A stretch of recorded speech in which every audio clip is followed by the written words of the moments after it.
Quando o torneio contra o Sumo teve seus times definidos, Tokugawa chamou o Katsumi até suas instalações. E lá, o maior presente de sua vida o aguardava. Se ele havia perdido seu braço direito contra Piccolo, ele devia saber que um novo membro o aguardava. O braço direito de Hetsu estava lá, um braço que nem a espada de Miyamoto Musashi conseguiu abrir no meio. Um braço que era considerado uma joia, e desde quando Hetsu Kaiô foi colocado para descansar, desde aquele dia que ele foi cremado, já havia sido decidido que o seu braço conservado seria ofertado para Katsumi Orochi, aquele que era a pessoa mais próxima de Hetsu. De início, Katsumi era relutante, porém após entender que ele e Hetsu agora seriam como um apenas, Katsumi aceitava. Eventualmente a cirurgia de conexão do braço acontecia. Um médico extremamente eficiente ligava o membro estranho num novo corpo. Se ele poderia praticar ou não karatê, se aquele braço seria ou não eficiente para o combate, não era problema do médico. O seu trabalho era apenas conectar aquele membro, o resto era com Katsumi. No pós-cirúrgico, Katsumi observava seu braço, a sensação de um corpo estranho que o médico disse que teria não acontecia ali. Aquele braço era como se fosse dele. Não, na verdade ia além, era como se algo mais poderoso estivesse com ele. Ele testava seu braço em pilhas de telhas, garrafas, saco de pancada, a fim de procurar aquele sentimento de incongruência. Porém era tudo perfeito, ele olhava para o seu punho e o espírito de Hetsu o tocava. Ele olhava e não tinha nada atrás dele. Afinal, Hetsu estava lá com ele. Um tempo se passava e a quarta luta do torneio contra o Sumo chegava, era a vez de Katsumi.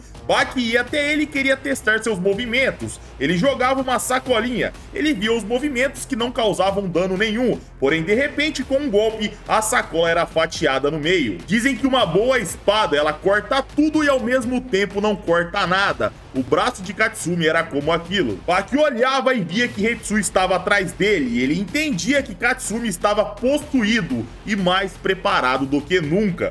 Nos bastidores do Sumo, o presidente da modalidade se mostrava infeliz. O Sumo teve 3 lutas e 3 derrotas. Ele nunca imaginaria, nem nos seus piores sonhos, que aquilo iria acontecer. Ele questionava Shachihoko, como você perdeu para um amador, se referindo ao Hanayama. O Rikishi ficava desconcertado, porém Shishimaru cortava o papo.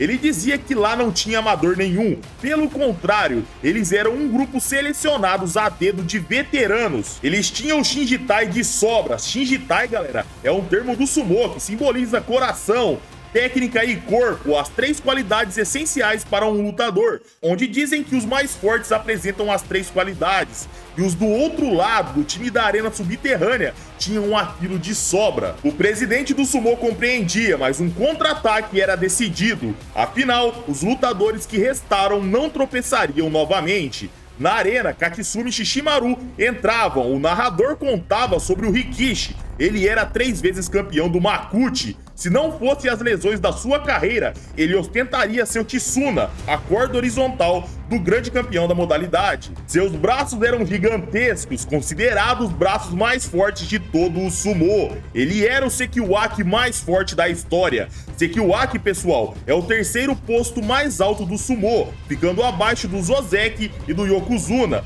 Porém, ele ostentava o maior número de Kimboshi da história. Kimboshi, galera, é vitória sobre oponentes de categoria acima no Sumo, ou seja, o rank pouco importava. Os juízes chamavam os 2 combatentes, Katsumi, 1,86 m, 116 kg, Shishimaru, 1,82 m, 181 kg, 2 físicos absurdos de fortes, eles iriam se confrontar. Tudo exceto armas era liberado. O Sekiwaki erguia suas mãos e batia, era o Shirishozu, o ritual de purificação do Sumo, onde se mostra que não tem nada nas suas mãos. Uma declaração de intenções justas e corretas, armas em combate.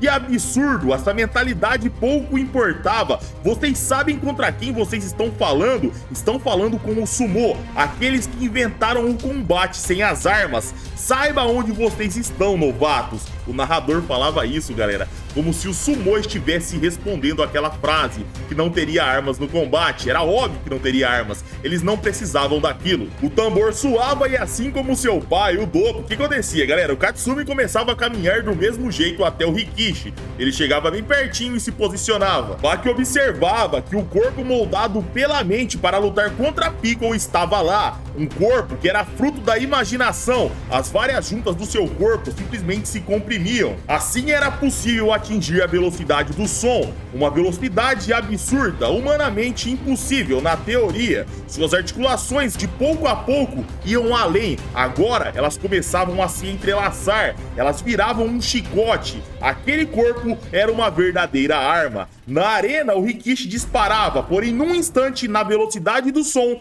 um chute era disparado.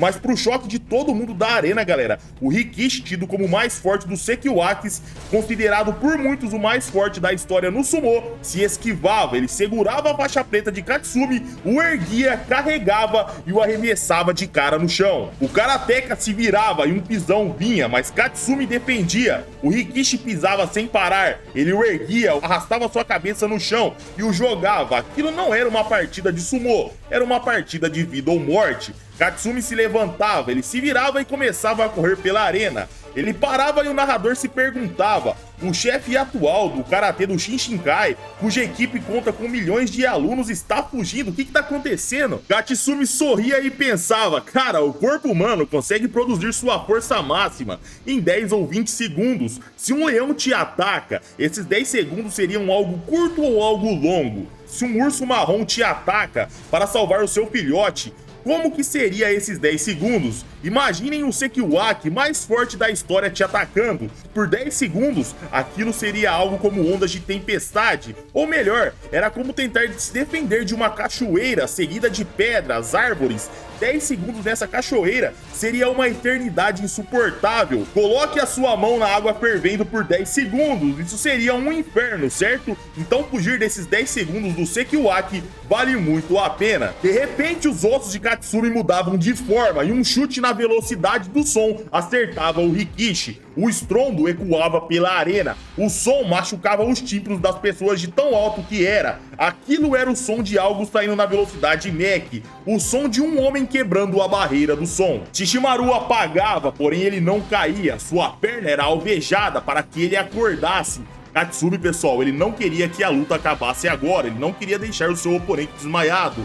E galera, isso é muito verdade. Quem é mais familiarizado com o combate sabe que se seu oponente está nocauteado e você continua golpeando, pode acontecer de seu oponente acordar em muitos casos. O mestre Marco Ruas, em um de seus seminários, ele já falou bastante sobre isso. Quem quiser procurar, dá uma geral aí pelo YouTube que vocês vão achar. Baki dizia que Katsumi não queria vencer, ele queria aproveitar ao máximo antes de deixar seu oponente descansar.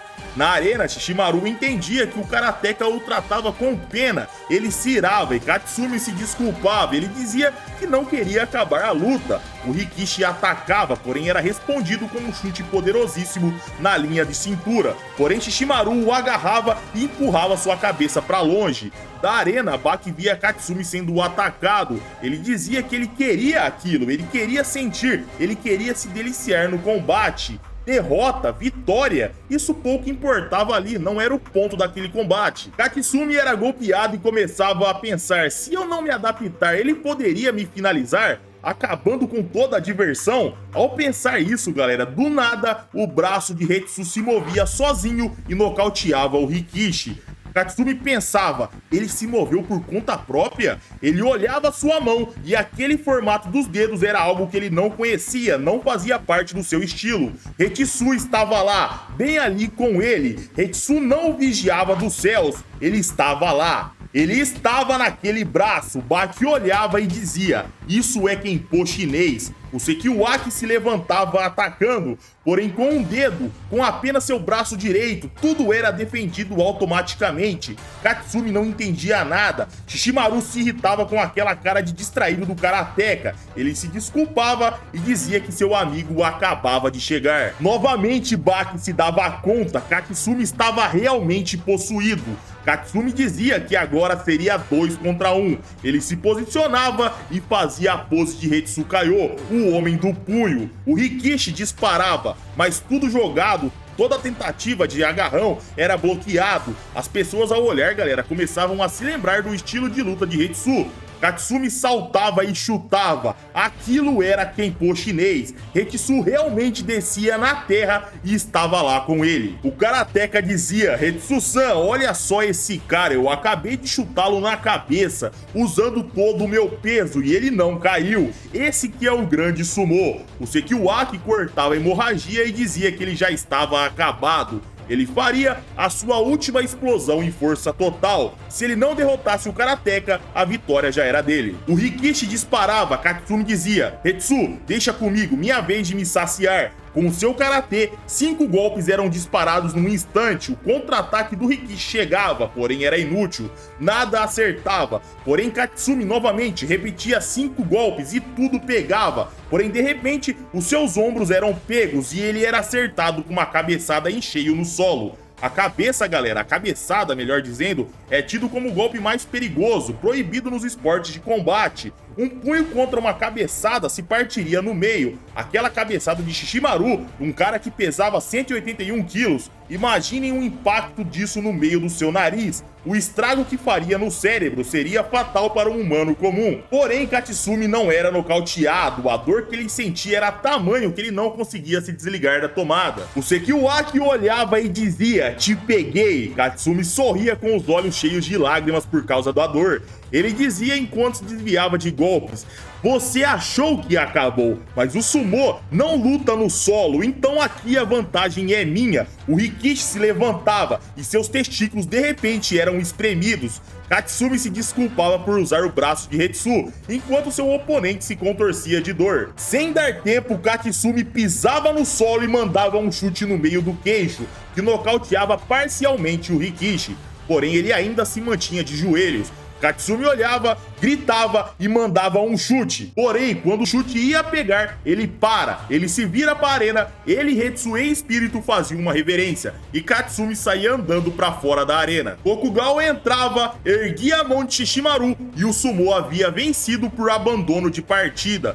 E agora estava 3-1, ainda para o time da arena subterrânea. Lá fora do ringue, Baki ia até seu amigo e dizia: me pergunto o que aconteceria se você não tivesse parado aquele chute. Hetsu dizia que não iria tão longe em prol da sua curiosidade. Atrás dele, galera, Hetsu começava a bater palmas. Katsumi não via aquilo, mas Baki sim. Baki dizia: Hetsu concorda com você. E essa foi a luta de Katsumi. Comentem o que vocês acharam, galera. Eu conto com o seu like para ajudar o canal. Se inscrevam aí e ativem o sininho para não perder nenhum vídeo quando sair aqui no canal. Um abraço, meus amigos. Fiquem com Deus e tamo junto.